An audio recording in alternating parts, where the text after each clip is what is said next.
Peace and blessing, family and friends, naysayers, whomever. My name is Leon Wheeler Jr., and this is Master Making in Motion. In today's brief talk, well, my decision was to talk about breaking the chain of psychological slavery. I came up with this concept while in deep meditation. I normally do my best thinking when I'm possibly relaxing in the tub. A lot of things come to me at that particular time, and thinking about what I wanted to talk to my people about, my friends, family, and the naysayers, it came to me the conditioning of our mindset, how we think, how I've been groomed to think, my challenging of my doctrination, my incarnation, doctrination. And so this was crossed me when I was in the bathtub. I was like, wow, this is a deep subject matter. When I was dealing with the subject matter, I recall out of the blue, just the concept came, breaking the chains of psychological slavery. Out of the blue. Then I recall, thinking back, my first books that I was blessed to partake in, some of my first books, was written by, in penitentiary when I was incarcerated, was written by a brother by the name of Naeem Akbar. I read almost all of his literature. I got everything I could get my hand on. It's been like almost 30 years ago almost.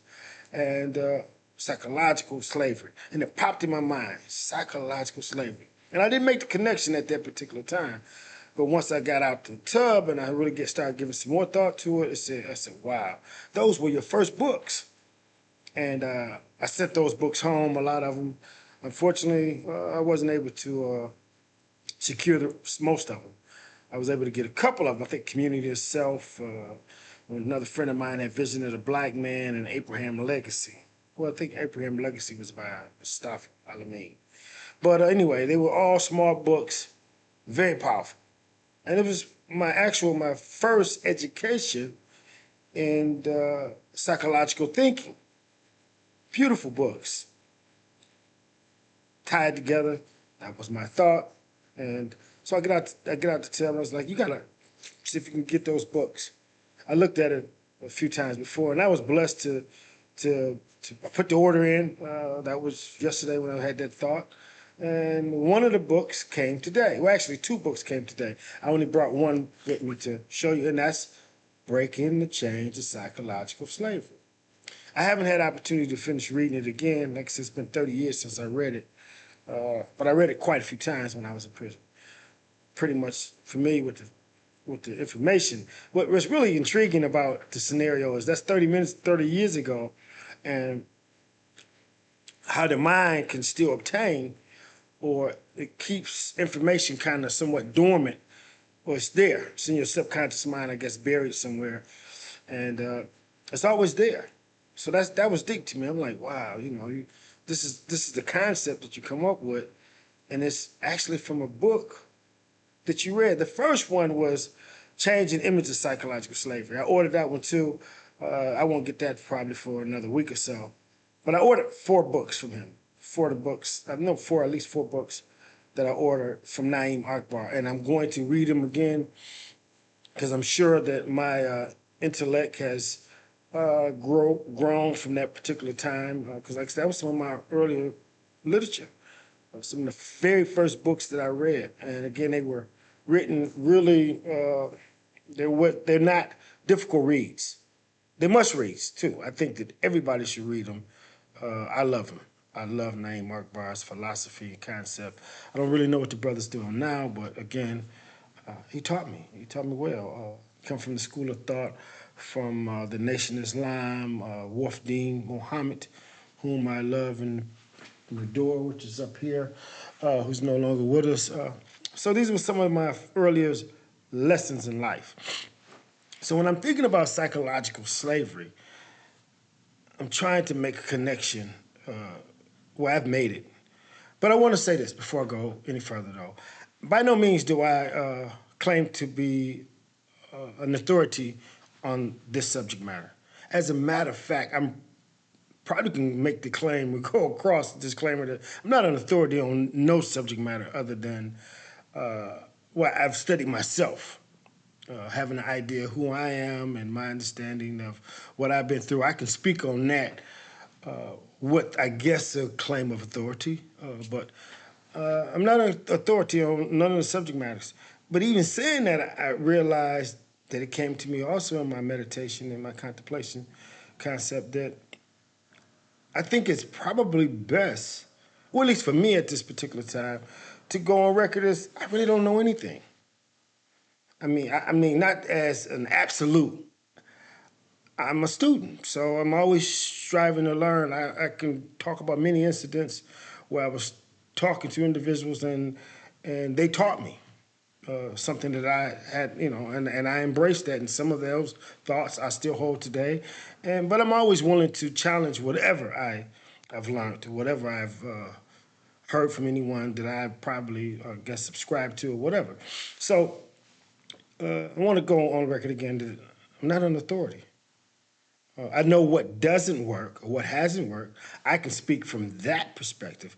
But saying what exactly we need to do across the board, I'm not the man for that. I can tell you what I believe is what has worked for me, and I really don't see a real big separation between us. I think that we're all connected. There's like one self, so to speak. There's one intellect, and how we draw from that intellect, and the level that we vibrate on is personal because of, I guess, the work that we put forth or the studies or whatever, what have you.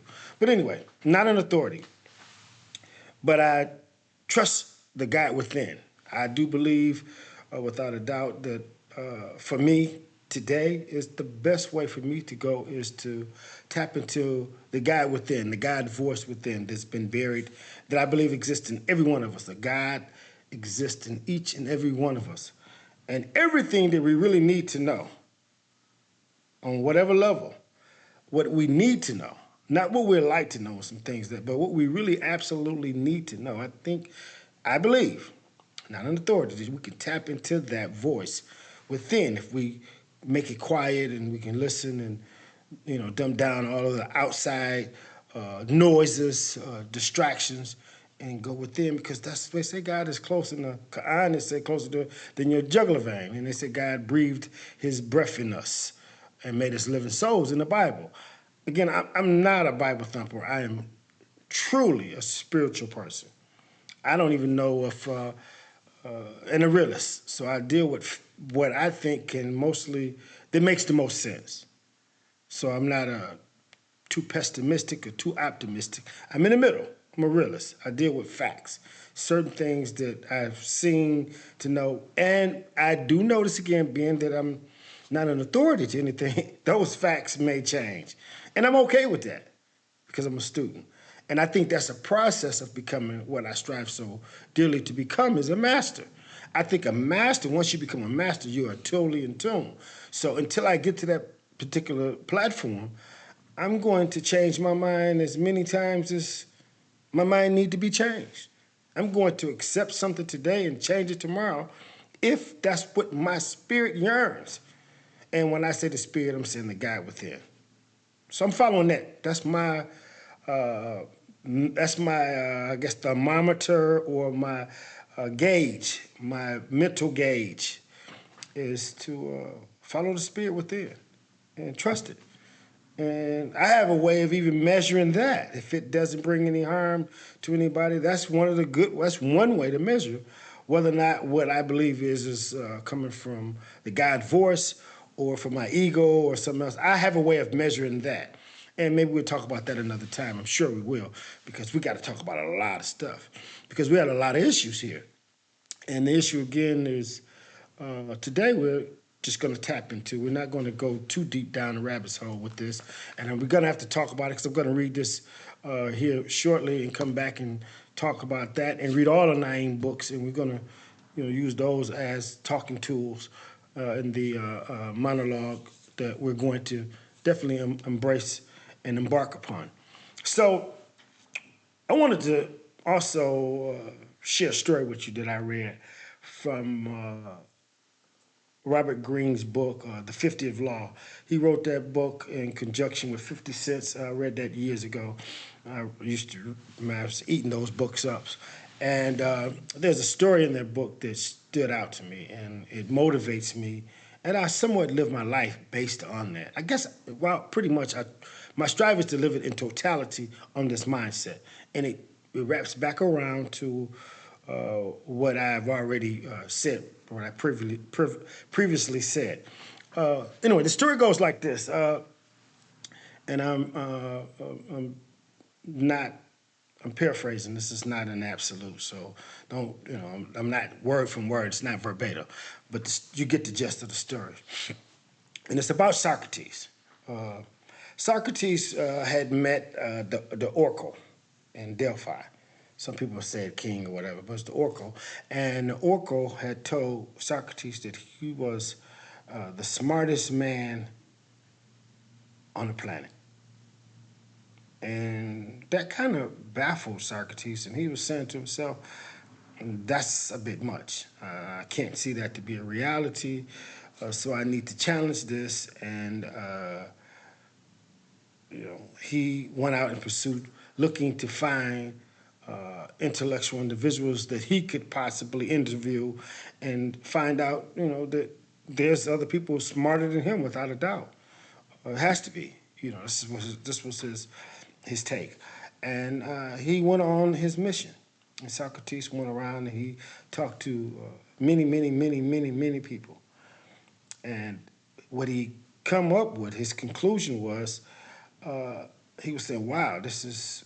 I definitely know what separates me from most people." And he said one of the things that he had noticed, that most of the people that he was talking to, they had certain issues where they were very stern with. It was like etched in stone that this was it. Whatever those subject matters was, it was certain subject matters that was really touchy to them, and they were considered to be absolutes. And when he started doing his investigation and he was seeing that, he was like, well, I have never dealt with any subject matter. This is Socrates, thinking. And I'm saying what my perception of what he was saying. I've never dealt with any subject matter that I knew was etched in stone. He said what separated him from most people that he had interviewed and may have put him in a different bracket is he knew for a fact that there was no absolutes, that what he believed today could possibly change tomorrow. He said that's what separated him. He said that he would never be so rigid to believe that he had an absolute truth, about anything. That what he thought was real today had the possibility to change tomorrow. And that's what separated him. He said he considered himself as a true seeker of information, of knowledge and wisdom. And in order to do that, you have to be, I guess, balanced enough to change whatever course or direction you're in midair. So you might be believing something one way and be really into it, but at any time, something new or something different may come and you change the course and go in a whole opposite direction. And I say that to say that that's my philosophy. I realize I really don't know anything. And that's okay. But I trust my spirit, and I trust my the application of always striving to know something, and that's what encouraged me, and that's what keeps me motivated. Okay, I just wanted to say that, so I wanted to make sure you understood that I definitely do not see myself as an authority on this subject matter, on almost no subject matter. I can tell you what works for me, what has motivated me, why I'm the way I am, and how I got here. I can talk about that. And that can almost sound like an absolute. But then I might find out later on that that's not even absolute. But we're going to talk about this for briefly. I'm just going to go on to the psychological thing, and then we're going to go back in this change in image of psychological slavery, well, breaking the chains of psychological slavery. I definitely believe that how I tapped into the subject matter, and we're going to talk about it some more, was a direct indication on our how we accept information, how information is passed down to us, how we are guided and I guess motivated and directed through information that could be have come long time ago. So I believe that what happened to us as a people during slavery is a direct indication on how we act today. The trauma that our ancestors faced back in the day, I believe, is a direct, I guess, reality of the suffering that we are still going through today. So I'm saying slavery is definitely a fact. It took place 300 something years ago. I mean, we were in it for 300 something years. It's probably been gone for, let's say, 100 years tops, a little over 100 years. But I'm saying it's been passed down in our makeup, in our psychological makeup, mentally, it's been passed on. So to believe that we're not affected by what took place over 100 years ago is, to me, would be ludicrous. It would be crazy to me. 'Cause I know I know I'm directly, I guess you could say, influenced by what happened to me 30 years ago, which was reading this book here. You know, I read this book 30 years ago and sitting around and I wasn't thinking about Naeem or nothing at the time. And I was just thinking about, well, what you going to talk to the people about? And it came to me that we need to talk about this mindset that we have. And this mindset that we have is definitely, I believe, is the biggest problem that we have. But first, we have to acknowledge that this is real. This is my opinion, that we are taking baggage from the past and it still have a direct implication on what we, or indication and implication of what we're going through today. So the suffering that we're going through today comes from the past thinking. You know, one of the things that I did, I just perused through the book a little bit, and I seen him speak about work. And Naeem was speaking about how work is one of the things that we dread the most. You know, a lot of times people do not want to work. So we developed an attitude of hating work. But it makes sense. I mean, our ancestors that was a punishment, work for them back then. They worked from sun up to sundown, almost with no breaks. And irregardless of if you have ailments or not, it didn't make no difference. I mean, that's what you were put here for. That was what the slave masters used us for. And they wrote us worse than people ride their cattle or their horses. I mean, it was so unhumane that we developed a real dislike for that. So that was just one of the things I'm saying. So one of the things, in my opinion, is without a doubt, everything that they use, and this isn't to create or cry about what happened, because to me, everything has its benefits and its blessings. And that's what I'm looking at this is. I'm taking what happened and I'm building from that. I'm taking the best out of it and striving to become better, because first, knowing is half the battle. So, I mean, I have to acknowledge the shortcoming in order for me to understand where I need to do, or how I need to get to where I'm going. And that's just my opinion, again. But slavery is definitely something that I believe wholeheartedly that we're still suffering from. You know, I see it everywhere I look, you know, and until we really investigate it, really look at it, I don't see us able to really overcome the trauma. I just don't see it. You know, I mean, and I'm speaking from a theoretical standpoint, it's just me observing the situation and observing my own personal life and looking at some things and just being as real as I possibly can and transparent with the situation as I possibly can. So I think the problem that we're suffering, the major problem we're suffering is we're still using antiquated teachings that was used to control us and manipulate us and actually steal our existence from us. We're using those same byproducts to function in today's world. And we at the bottom. We don't own anything. We don't own anything. We ain't creating anything. You know, we look at our communities, we don't have nothing in our communities. We don't own anything. You go to cities that's predominantly African American, and we own nothing. You know, I mean, and the society can only be prosperous if they have at least some of the basic necessity that they control. You know, I mean, we need our own banking system. You know what I'm saying? We need our own grocery stores. We need to be feeding ourselves and clothing ourselves. And if we don't do that, especially in a community that's predominantly or nation or city or town or whatever, what have you, if we can't do that there, I mean, and that's because of the mental oppression, the slavery that they played on us. I mean, and it's deep, you know. I mean, I've talked about Carter G. Woodson's book, Miseducation of the Negro. It's written in the 30s. I mean, we're suffering from this stuff daily, and I see it everywhere.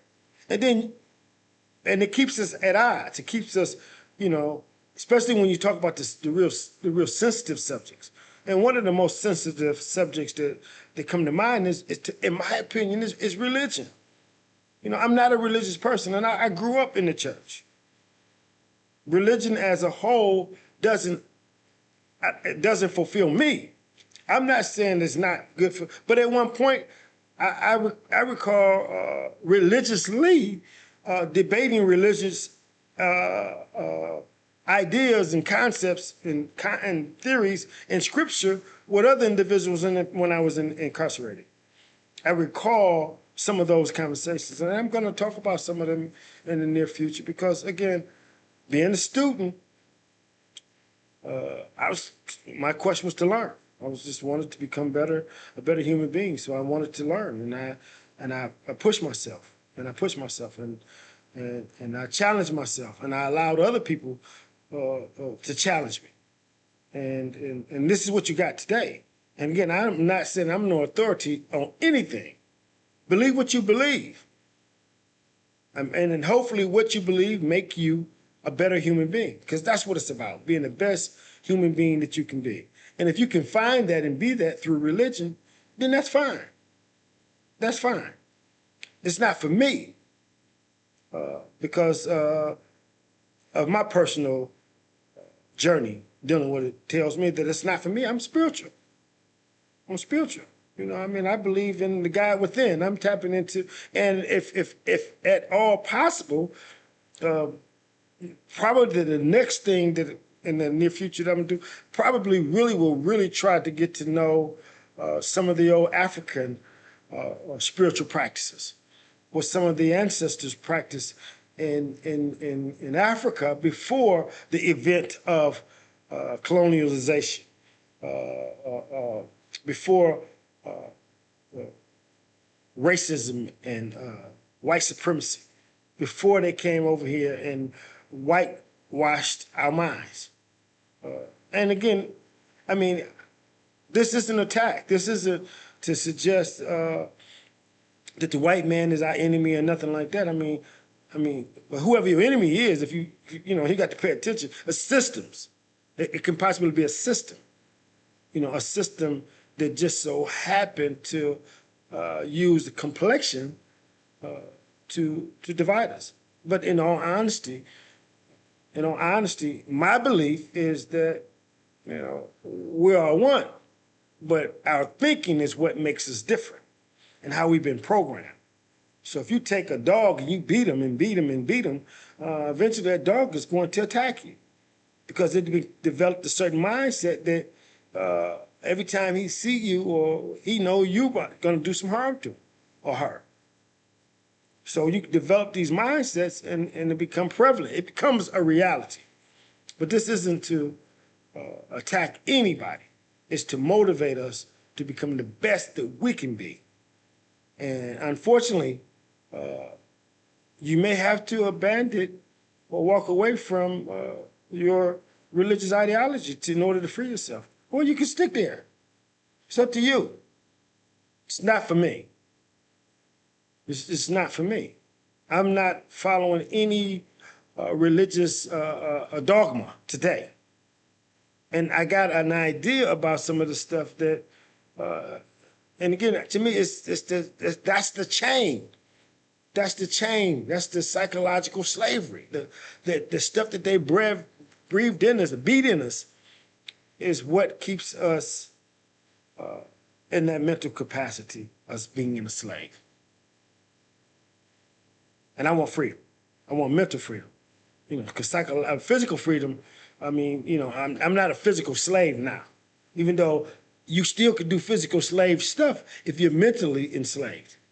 Your mind can lead you to make you make moves that are still being played out from a physical standpoint. I want us to be free. My only objective for this is for us to do our very best to free ourselves, to learn how to work with one another, to learn how to love one another. And it may be some difficult conversations to bring that about. I'm sure it is.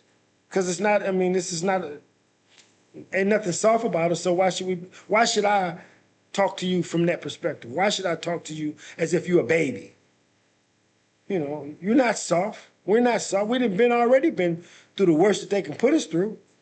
I mean, if you really be honest with yourself and think about, you probably need to reevaluate or really look at what slavery, how brutal it was. And if you look at how brutal it was and you realize that you're here because some ancestor more than likely was able to stay alive and to endure that, nobody else can do it, and I mean, nobody else has done it. When you start talking about the melanin in our skin or the lack of it, no one has never done it.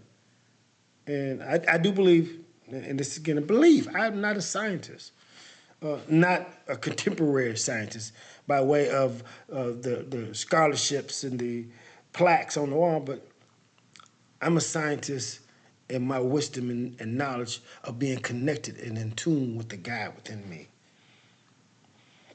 I fall short because, again, I've been beat up just like you with a bunch of garbage, probably even worse than you. And I'm striving to reclaim my godness because it's there. I know the God is there, and it's not. It's just buried real deep down, and for some of us, it's deeper down than the next person. But it's there, the God that exists, the God that I would like to believe in, the one I believe in exists in all of us, exists everywhere simultaneously, everywhere. And it's not confusion. It's not a tyrant. You know, that's another conversation. But I just wanted to say we're going to talk again more so on the psychological slavery because I think this is really the biggest problem we have. I'm going to mention my books again, Code and Ethics for Up-and-Coming Players. You can get it on at Amazon, Barnes & Noble. You can get it in soft copy, hardback, or you can get an audio book, or you can get an ebook. And the same as with King. King is you can get it you can get it soft, hard, audio, or ebook.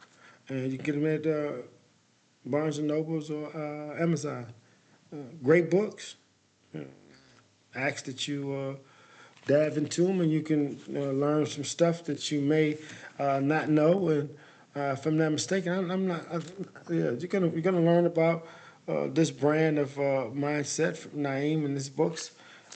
That's what I've learned over the years is what I'm sharing.